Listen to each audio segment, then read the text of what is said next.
Bueno, pues buenos días. Muchas gracias a la Organización del Independiente por esta mesa. Esta mesa está orientada a seguridad. Yo a todo le pongo ciber por delante, es ciberseguridad. Y contamos con tres personas, tres profesionales que forman cada uno con un rol distinto, pero es una cosa que es muy interesante. Hemos estado hablando sobre cómo enfocar precisamente el panel, de cómo enfocar la mesa, y creo que precisamente por los tres profesionales que participan en ella, yo soy profesional también, pero no me incluyo en la mesa en sí, creo que va a dar mucho juego. Está orientada a seguridad y contamos con Ramón Andarias, Héctor Sánchez Montenegro y Gonzalo Salas. Cada uno de ellos podría presentarlos yo, pero siempre es mejor que lo haga cada uno de ellos, o sea que voy a cederles el turno a cada uno, que nos cuenten en menos de un minuto quiénes son y a qué se dedican y qué relación tienen con la inteligencia artificial en lo que nos van a contar. Buenos días. Yo soy el representante del sector público en esta mesa. Y bueno, pues voy a intentar comentar, basada en mi experiencia. Llevo 35 años en la administración, 18 de los cuales como director de innovación e informática en SUMA, que es un organismo de gestión tributaria de la provincia de Alicante. Y durante este tiempo, y también después, en la posición que ocupo actualmente, he tenido oportunidad de participar en proyectos muy tecnológicos. Precisamente, aunque no estaba ya como director de informática, he participado en proyectos de blockchain, en proyectos de inteligencia artificial. Algunos de ellos lo comentaré y bueno, y poco más. Esa va a ser mi papel. Perfecto. Héctor. Gracias. Bueno, soy Héctor Sánchez Montenegro, soy director de tecnología de Google Cloud. Anteriormente fui director de estándares de seguridad en AWS, en Amazon Web Services, y durante 20 años anteriores director de tecnología en Microsoft, ¿no? Con lo cual he ido un poco de nube en nube, ¿no? como se dice. Cosas destacables. Yo ahora mismo en Google Cloud soy responsable de las iniciativas de soberanía digital. Coordino los aspectos relacionados con las propuestas de ciberseguridad desde Google Cloud. He sido asesor en materia de ciberseguridad en el año 2017 del Gobierno, en aquel entonces, en materia de intercambio de información. Colaboro mucho con el CNI, especialmente en el CCN, el Centro Criptológico Nacional, en la parte de acreditación de los servicios de nube de diferentes proveedores frente a las regulaciones que aplican en materia de seguridad, Esquema Nacional de Seguridad, etcétera, de las nubes concretamente de Microsoft y de Google. Y bueno, soy chairman del Overseas Security Advisory Council de la Embajada Americana en Madrid y nada más. Perfecto. Gonzalo. Hola, buenos días a todos. Yo soy Gonzalo Salas, yo soy abogado, lidero la práctica de Derecho Digital en SIA, en Sistemas Informáticos Abiertos, que es la principal empresa de ciberseguridad dentro del mercado ibérico en este país, ¿no? Con cerca de 1.600 profesionales y me dedico básicamente pues, a asesorar a nuestros clientes dentro de lo que es la rama del derecho digital, que principalmente es ámbitos de privacidad, ámbitos de propiedad intelectual, ¿no? Y indiscutiblemente en lo que nos lleva abocados en el día de hoy, en la sesión, pues todo lo relativo a la inteligencia artificial, que de un tiempo a esta parte pues, aúna todas las agendas de trabajo, tanto en el sector público como privado. Tengo la suerte también de llevar a cabo una actividad docente, soy profesor del Instituto de Empresa, así como de la Universidad Santo Tomás de Aquino de Buenos Aires, en Argentina, en el ámbito de la privacidad y en lo relativo a los delitos telemáticos en la Universidad Camilo José Cela hasta este año.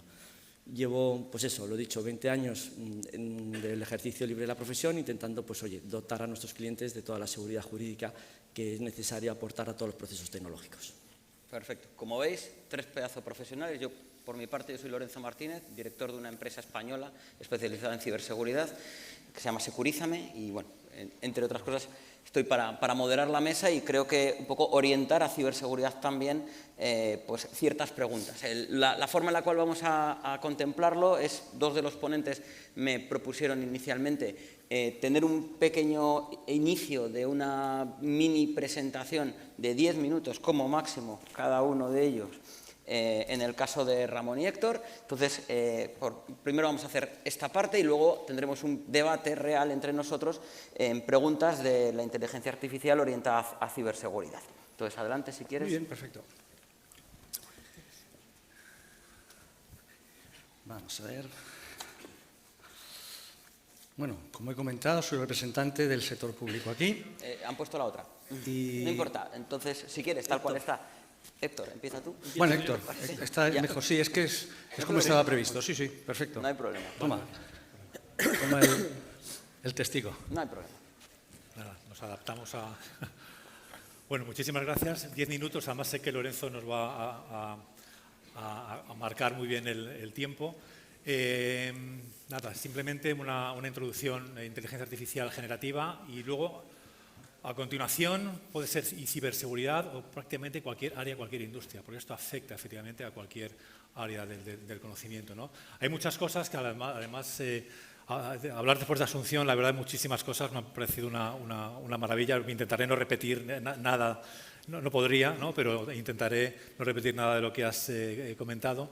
Porque inicialmente, hablar de inteligencia artificial, yo planteo hablar de tres cosas, que es inteligencia artificial, muy brevemente, obviamente, que es inteligencia artificial generativa y cómo se está aplicando en el ámbito de la ciberseguridad, ¿no? Es un poco los contenidos para estos 10 minutos, ¿no? Inteligencia artificial, es que si nos remontamos a la historia habrá hasta 90 y pico definiciones sobre inteligencia, de las diferentes áreas, desde la filosofía, desde la religión, desde la ciencia, etcétera, ¿no? Con lo cual, a mí solo me interesan aquellos elementos que sirvan realmente a posteriormente definir lo que pueda ser una inteligencia artificial, ¿no? Entonces, nos gusta hablar de aprender, comprender, razonar, comprender ideas, etcétera. De esta slide, lo único que me interesa es señalar es que cuando hablamos de inteligencia artificial y hablo de un amplio campo de la informática, esto es importante. Esto no, es que a veces se escuchan cosas que parece como si fuera inteligencia extraterrestre. No, es terrestre, es de aquí, es inteligencia artificial generada por humanos. Y la segunda parte, que hace que las máquinas parezcan, es una simulación muy bien hecha, perfecta casi, pero es una simulación, parezcan tener inteligencia, con lo cual son dos ámbitos que debemos, que al final puede ser indistinguible y ya nos empezamos a preguntar entonces qué es la inteligencia realmente, si esa simulación es tan aproximada y tan perfecta, ¿no? Pero estamos hablando de una simulación.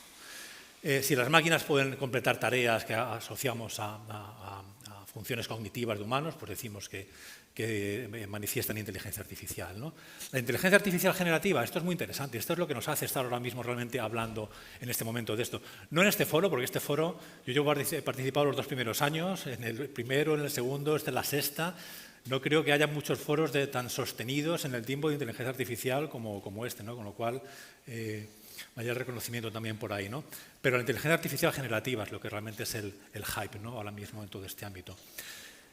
Una definición muy simple y sencilla, tipo de inteligencia que crea nuevos contenidos. Y cuando hablamos de contenidos, y en el mundo digital de ceros y unos, estamos hablando de cualquier cosa representada por ceros y unos, es decir, todo, texto, imágenes, música, audio, vídeo, basándose en lo que ha aprendido de contenidos existentes, ¿no?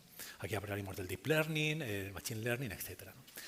La generative AI escribe, inventa, diseña, resume, automatiza, transforma.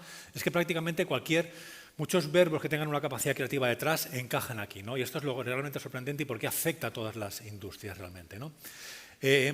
Lo ha comentado antes Asunción, es decir, es un gran truco muy, muy bien hecho. Si los Large Language Models, que son los que más nos hacen hablar ahora mismo de inteligencia artificial generativa, es un truco fantástico, es como adivino la siguiente palabra que viene. Pero si yo ahora mismo estoy en un contexto, en la habitación de mis hijos pequeños y digo, érase pues que la probabilidad de que la siguiente palabra sea vez será muy cercana a 1. La probabilidad de que la siguiente palabra sea armadillo va a ser muy, muy cercana a 0.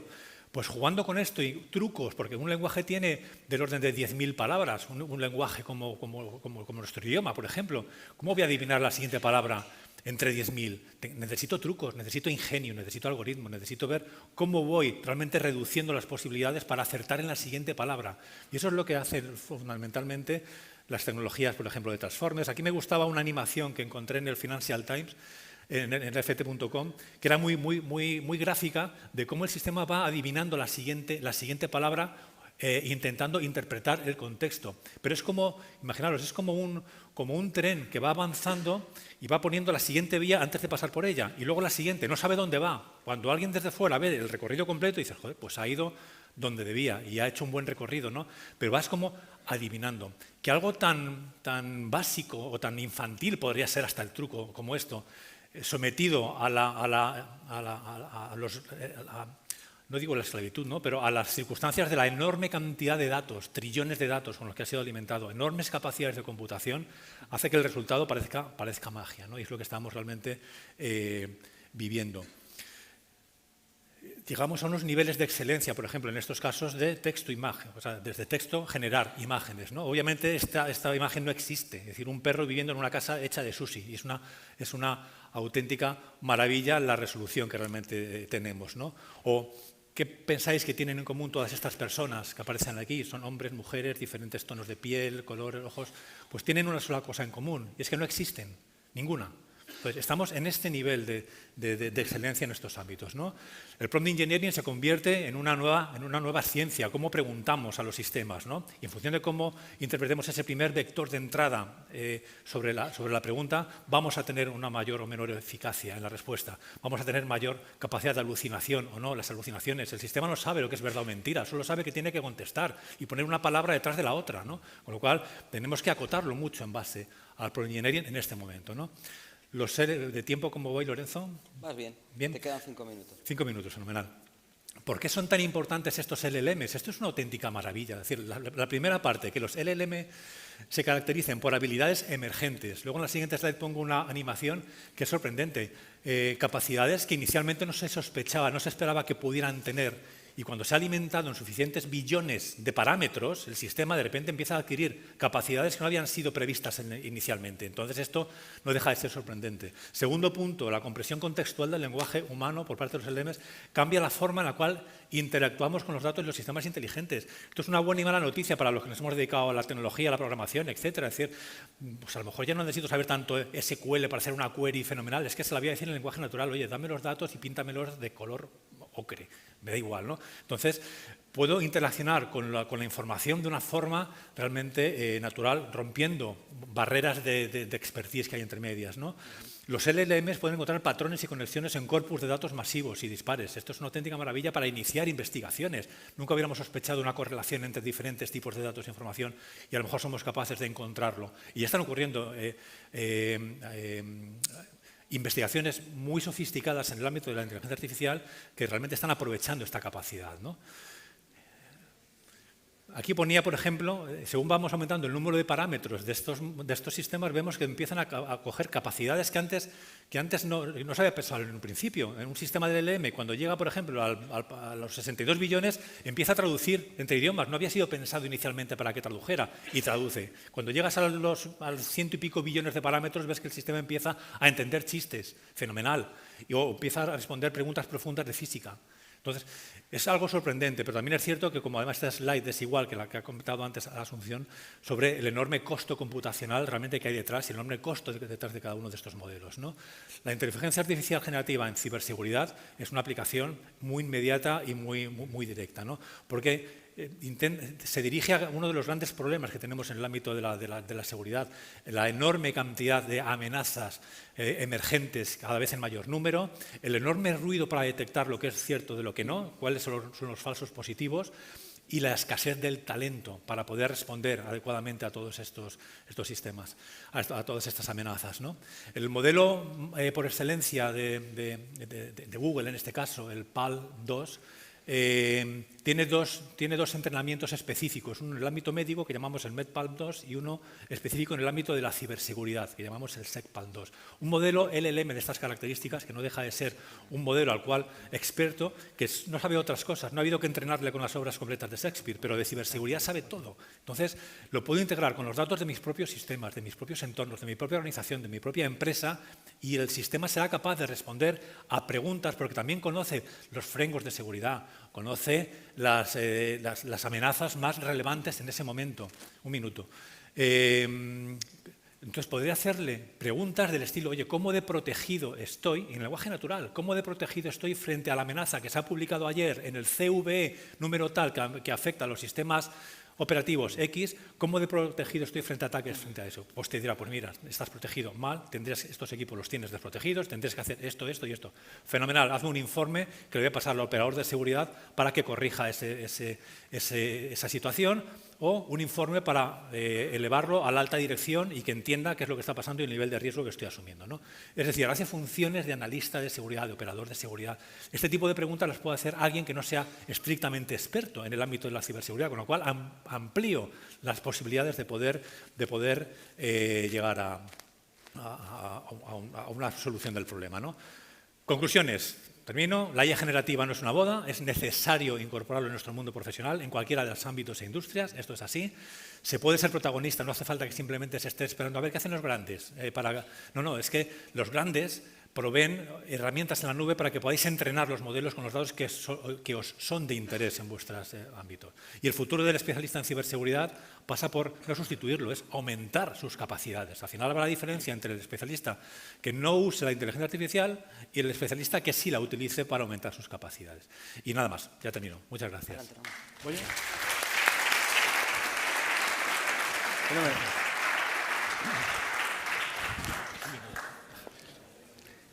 Ahora parece que sí. Pues venga.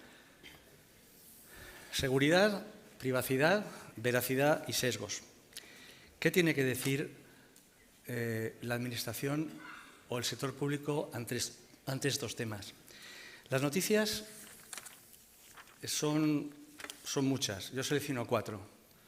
Una preocupación por parte de los profesionales, preocupación de los gurús históricos que muestran sus reservas, incluso los creadores de algunas tecnologías.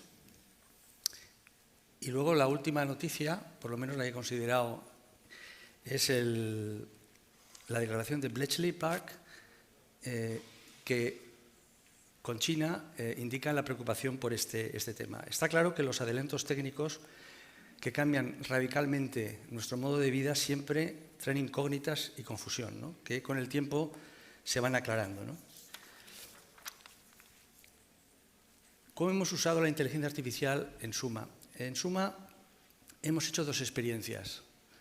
Una es generando o relacionado con la mejora de la gestión del impuesto de bienes inmuebles. Hemos utilizado redes neuronales para interpretar imágenes aéreas que han sido tomados en diferentes momentos, en diferentes años. Entonces, aplicando un entrenamiento, hemos sido capaces de identificar por la foto qué construcciones estaban en un sitio y no estaban, o al revés, o si se han generado nuevas piscinas, nuevas casetas y demás. Y el objetivo es mejorar la eficiencia de nuestro ámbito, que es un ámbito tributario. Suma es un organismo de gestión tributaria y tiene que enfocar todo el uso de la tecnología, y esta es la que ahora estamos hablando, en mejorar la eficiencia. Esto mejoraría pues todo. Y luego hicimos un experimento de lectura cognitiva de escrituras públicas, lo cual para mí fue todo un reto, porque cualquiera que haya leído una escritura, y no estoy hablando de escrituras normales que manejamos de 20 hojas, que ya es una de 100 o de 200, porque hay muchas partes, pueden comprender la complejidad que tiene, que no solo la inteligencia artificial, sino que la humana entienda muchas cosas, ¿no? El punto de vista que se utilizó fue el ontológico y, bueno, obtuvimos algunos resultados, pero, digamos, no pudimos asumir continuar con el proyecto, ¿no? Nosotros datos tenemos muchísimos datos. Datos tributarios, pues imagínense, tenemos objetos tributarios de valores del suelo, de propiedades, de construcciones de viviendas, plazas de garajes, solares, etcétera, ¿no? Y luego, en el tema de las tasas, pues también tenemos datos de vehículos, toda la información que hay en las fichas técnicas.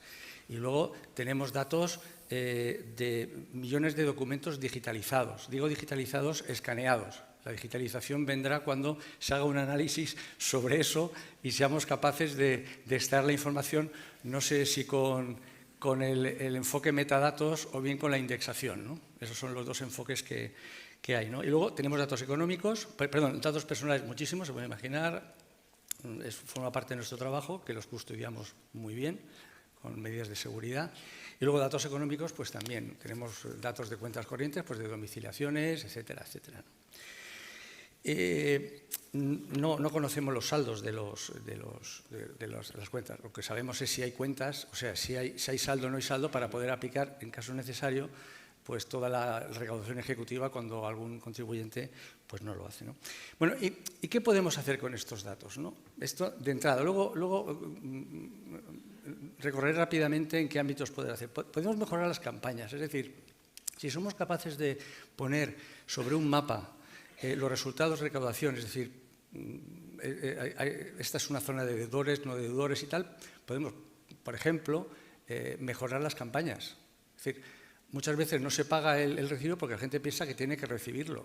Pues no, es que no es así. Aunque no lo recibas, tienes que pagar. Entonces, podemos identificar qué zonas no funciona bien el correo y podemos, digamos, potenciar la imagen pues con carteles, con anuncios locales, etcétera, ¿no? Luego podemos ir un poco más allá. Si estoy haciendo un análisis, ¿no? un experimento mental. Podríamos hacer un recordatorio de fechas, ¿no? Sabemos las personas que los contribuyentes que no han pagado o han pagado tarde y tal.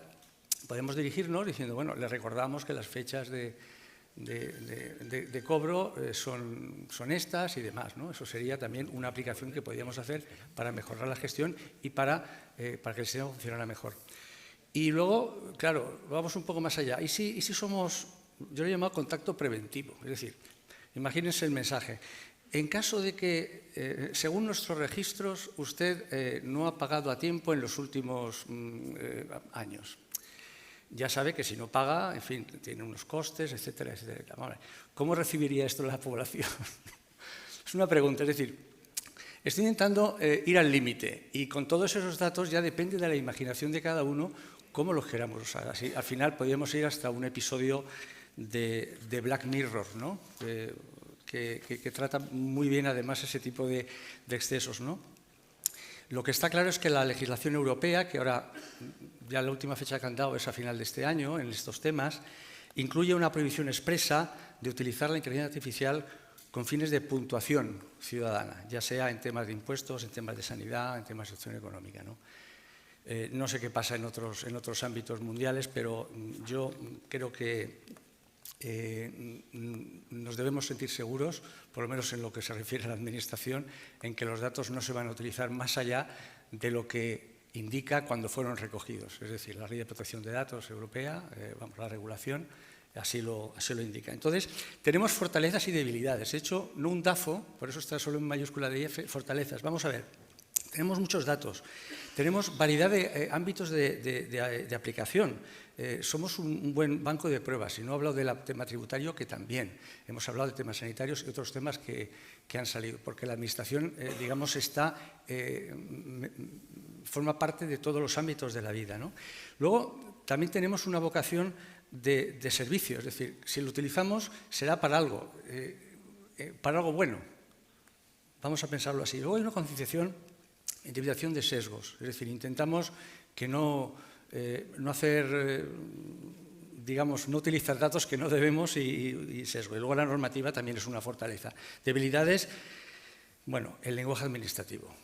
¿Qué voy a decir del lenguaje administrativo? Yo no sé si, no he hecho ninguna prueba con ChatGPT que intente interpretar correctamente. Lo mismo nuestro compañero de mesa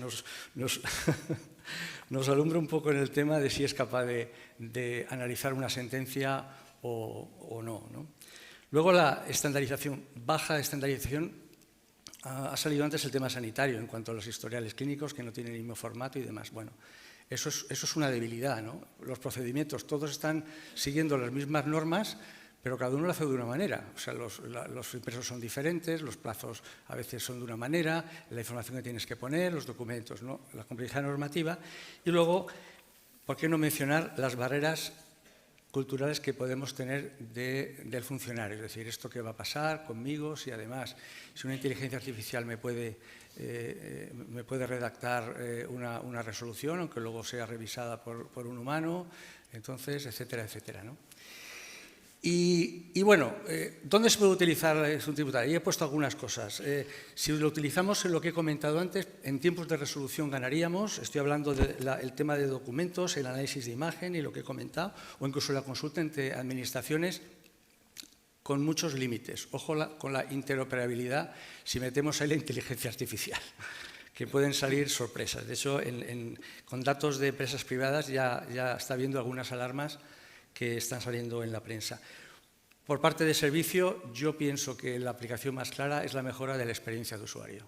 Es decir, que tú puedas decirle, hola, buenas, mira, me llamo Sal, soy no sé cuánto, le demuestro no sé cuánto y quiero hacer una solicitud de tal tipo. Pues no se preocupe, diría una inteligencia artificial.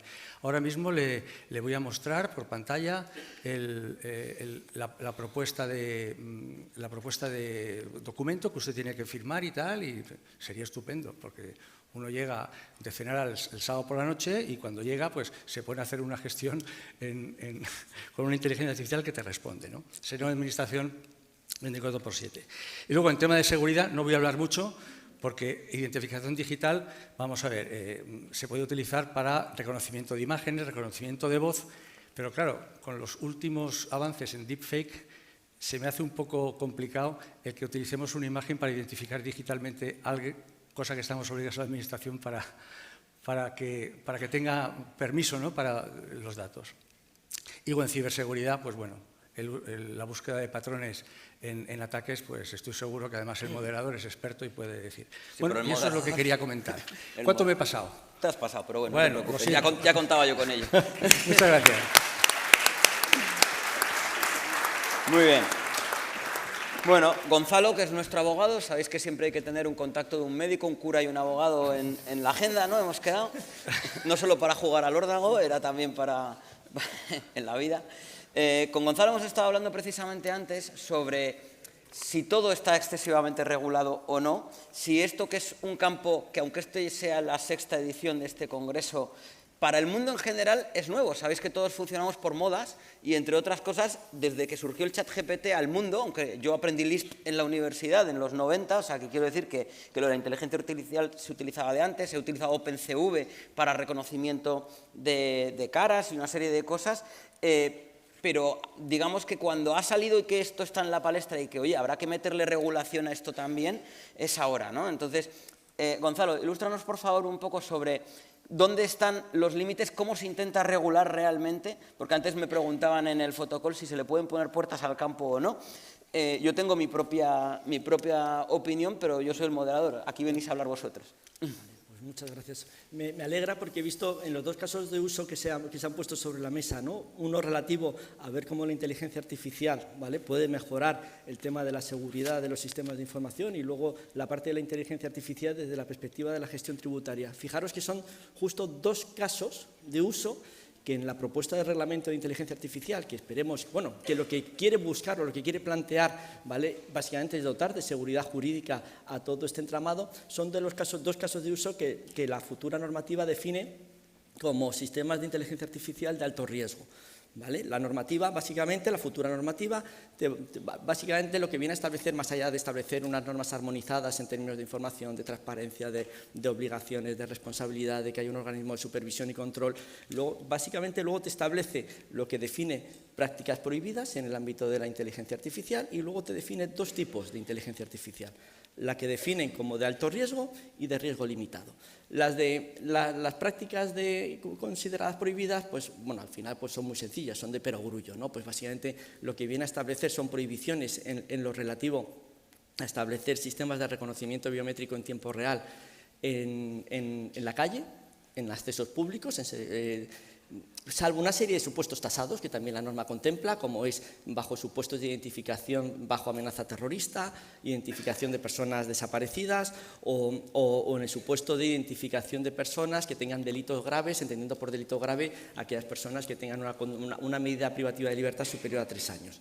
Tienes también, como es lógico y normal, que prohíban el uso de la inteligencia artificial para aprovecharse de personas vulnerables, prohíben el uso de la inteligencia artificial utilizando técnicas subliminales para cambiar conductas o comportamientos, al igual que prohíbe el uso de la inteligencia artificial sobre personas para generarle un perjuicio sobre las cuales no haya un nexo de causalidad o de identificación entre la fuente de datos y ese colectivo. Esas son conductas totalmente prohibidas. La normativa, de hecho, establece un fuerte régimen sancionador, ¿vale?, con sanciones cercanas a los 30 millones de euros o el 6% del volumen de negocio, bajo ese postulado tan característico del legislador, ¿no?, de establecer unas medidas muy coactivas para que, pues, como medida principalmente de cumplimiento. Y luego te establece todo un conjunto de sistemas que ellos definen de inteligencia artificial. En esos sistemas de inteligencia artificial de alto riesgo, básicamente hay dos de naturaleza, como es lo que os comentaba antes, ¿no?, de esos reconocimientos biométricos en tiempo real, como el supuesto de sistemas de inteligencia artificial que formen partes de componentes de seguridad, ¿vale?, que te lo define de alto riesgo. Y luego te va estableciendo casos de uso por distintos tipos de sectores, ¿no? Entonces te dice, pues oye, dentro del sector del mercado de trabajo, ¿no?, pues te dice, oye, pues si usted utiliza sistemas de inteligencia artificial, pues para la contratación de personal, evaluación de rendimientos de los equipos, pago de complementos, apercibimientos, sanciones, te dice alto riesgo. En sector transfronterizo, pues sistemas de validación de pasaportes, control de falsificaciones, gestión de visados, ¿no?, alto riesgo. Bueno, entonces hay todo un conjunto de sistemas, ¿vale?, son una serie de casos de uso que te define el alto riesgo. Y el hecho de que te venga considerado alto riesgo, pues te obliga a tener que, desde la perspectiva, ¿vale?, de dar seguridad a ese entorno, te establece, pues, que tengas que establecer unos modelos de análisis de riesgos sobre esos entornos, un modelo de gobernanza de los datos, que se ha hablado mucho en el día de hoy, te habla en tener que dar información y transparencia de cara a los usuarios, y te habla de un modelo de ciberseguridad en cuanto a la fortificación de esos entornos. Dicho esto, y un poco viendo también ese caso que me ha encantado, ¿no?, esas imágenes que planteabas, ¿no?, pues para ver cómo si la gente edifica más allá saltándose la normativa, ahí puedes correr el riesgo, ¿no?, que si bien el fin puede ser lícito, ¿vale?, que es el cumplimiento de una normativa, ¿vale?, sin embargo, a lo mejor puedes estar llevando a cabo un tratamiento que pueda ser excesivo y desproporcionado. Yo antes ponía un ejemplo, ¿no?, que era una sentencia en el año 2020, ¿no?, de un juzgado de La Haya que tiraba un sistema de gestión, un sistema del gobierno que había diseñado para todo lo que era la lucha contra el fraude, porque el tribunal consideró, pues bueno, lo que son principios generales, ¿no?, que el sistema era desproporcionado, ¿vale?, no se había informado a los usuarios y no cumplía con el principio de proporcionalidad, ¿no?, contradiciendo lo que es el Convenio Europeo de Derechos Humanos y la normativa de protección de datos. Te quería preguntar, ¿eso que dices de esas sanciones aplican solo a empresas privadas o también a las públicas? Porque hasta donde yo sé, en su día con la LOPD, claro, perdón por la administración pública, pero entre comillas no. Si a mí, yo fui una vez a comentar sobre una historia que vendía en su época a una administración pública y me decían, bueno, a mí esto de la LOPD bien, pero solamente me cae una bronca. Y digo, ¿cómo? Claro. Vale, entonces aquí hay varios enfoques, ¿no? Por un lado, tú puedes tener el tema del régimen sancionador de la Agencia Española de Protección de Datos, porque considere que a lo mejor la tecnología de inteligencia artificial que tú hayas podido desplegar no sea lo suficientemente madura y como tal no cumpla con el principio ese de legalidad, con el principio de accountability, ¿no?, y como tal pues ser sujeto pasivo de la potestad sancionadora de la Agencia Española de Protección de Datos. Y luego está el posible régimen sancionador que pueda haber en el ámbito de la inteligencia artificial, ¿vale?, que en base a esas cuantías máximas que os comentaba antes, ¿no?, hasta los 30 millones de euros, que esa potestad sancionadora se llevará a cabo por la reciente agencia creada, ¿no?, que es la Agencia Española de Supervisión de la Inteligencia Artificial, que se ha desplegado en Galicia, en La Coruña, y cuyo estatuto se promulgó este verano a través de un Real Decreto. Luego también, para tranquilidad de todos los asistentes, lo bueno que tenemos a día de hoy es que, como bajo ese principio general del derecho administrativo sancionador, que solo se puede sancionar bajo el principio de legalidad, como no hay una ley que todavía recoja, ¿vale?, cómo está tipificadas las infracciones y las sanciones, lo que es la actual agencia que ya está creado, pues yo creo que en estos primeros pasos lo que va a hacer es más una labor concienciativa de divulgación, de permitir establecer entornos público-privados pues para el desarrollo de toda esta tecnología, y ya llegará en su momento en donde indiscutiblemente sancionarán. Vale. Quería preguntar también a los otros contertulios, antes hablaba Ramón, decía, oye, esto está muy bien, esto de la utilización de inteligencia artificial para la parte a la que os dedicáis vosotros, ¿no?, que es la recaudación de impuestos, que es el decir, oye, si uno llega tarde en el pago de un impuesto, se le enchufa un recargo, pero no hace falta una inteligencia artificial para eso. Es decir, ya se hacía de antes. No se le enchufa, no sé si... Se le cobra un recargo. A mí que soy pagador se me enchufa, soy autónomo.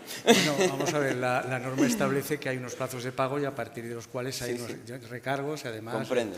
Bueno, Me lo creo. La pregunta es no, si aporta algo la inteligencia artificial en eso. No, vamos a ver, yo el ejercicio mental que he hecho es qué pasaría si con los datos que tenemos muchos, empezáramos a utilizarla más allá de lo que parece razonable, o sea, hacer mapas de tal para mejorar la comunicación es una cosa razonable. Ajá.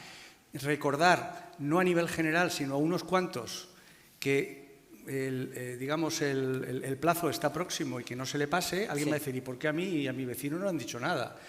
Y luego ya, si vamos directamente tal, a los que tal... o sea, he hecho el ejercicio mental precisamente para ilustrar lo que son los límites que debería tener, y de hecho tiene la Administración. En ese sentido lo he dicho, no hace falta recordarlo, yo creo que todo el mundo lo sabe, y si no, pues la primera vez no lo sabe, pero la segunda ya sí. Vale. No sé. Antes también pasaba, ¿eh? Antes... No, vamos. Quiero decir, vale. Muy bien. Vale. Antes también a Gonzalo en sector salud nos hablaban de la responsabilidad de la utilización de inteligencia artificial, por ejemplo, en un médico que está haciendo una operación, ¿no? Yo entiendo que, y aquí entiendo también que Héctor estará de acuerdo en que la inteligencia artificial debería ser una compañía o una fuente de asesoría adicional o una segunda opinión a un profesional. Antes hablábamos precisamente con Gonzalo de que yo personalmente, no sé el resto de los asistentes, pero prefiero que un avión en un vuelo transoceánico me lo pilote un piloto de Iberia que tiene 55 años y 30.000 horas de vuelo antes que una inteligencia artificial, aunque lo hayan entrenado 47 pilotos como ese, ¿no? O sea, yo entiendo que eso es lo que quiero. Si me permites, no sé qué porcentaje del vuelo, ese que estás comentando, no es un piloto automático que lo hace. Bueno, bien, no me refiero, pero vale, okay. Aunque solamente sea en el inicio, en el despegue, el aterrizaje, las aproximaciones, y en caso de una contingencia, yo prefiero un piloto humano. Claro. Pero quiero decir, ¿qué responsabilidad hay en el caso en el que en algún potencial futuro, pues Google saque una inteligencia artificial orientada al pilotaje de aviones, de trenes, o como Tesla, por ejemplo, ¿no? de conductores autónomos? Yo en el ámbito aprovecho que no me habéis devuelto aún la declaración. ¿No? Bueno, no sé. No sé si es el mejor momento. Luego se lo preguntas en privado, que tenemos poco tiempo. Okay. Dale. Hace poco tuve la ocasión de dar una charla sobre inteligencia artificial al colectivo médico, precisamente, a internistas en Madrid. Y el título de la charla era ya un poco indicativo de realmente de qué estamos hablando, ¿no? Era inteligencia artificial, el médico del futuro o el futuro del médico, ¿no? Al final concluíamos que realmente, ya se ha comentado en la mesa anterior, a quien va a sustituir al médico que no utilice la inteligencia artificial va a ser el médico que sí la utilice como suplemento, como herramienta de apoyo, ¿no? Realmente eso es donde va a haber una gran diferencia en ese sentido. La parte positiva, que es lo que se comentaba antes en la otra mesa de tema clínico, es también de qué forma esta inteligencia artificial puede precisamente ayudar a recuperar ese tiempo de atención al paciente, que está siempre mediatizado por se ha comentado antes, la pantalla. Hay incluso un libro que se titula El médico no me mira a los ojos.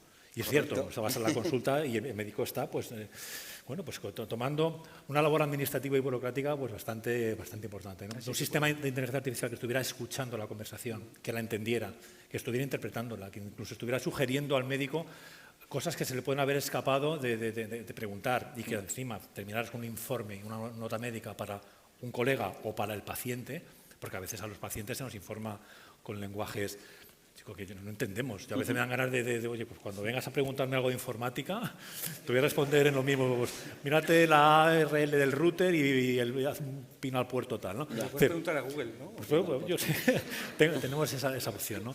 Entonces sí que es cierto que al final la inteligencia artificial está empoderando realmente profesiones y en ámbitos tan importantes como este, ¿no?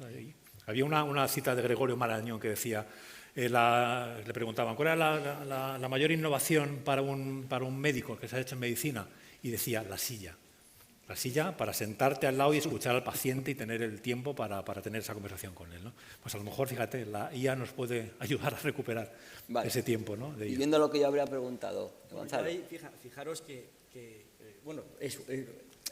Cada caso es un mundo y siempre hay cisnes negros. Fíjate, frente a tu planteamiento yo te podría decir, pues los pobres pasajeros de Germanwings pues probablemente hubiesen preferido, ¿no?, un sistema de inteligencia artificial. Porque el riesgo cero no existe. Siempre hay un riesgo inherente a cualquier tipo de actividad y frente a ese riesgo inherente hay que trabajar para tomar medidas de control pues para llevar a una situación de un riesgo residual.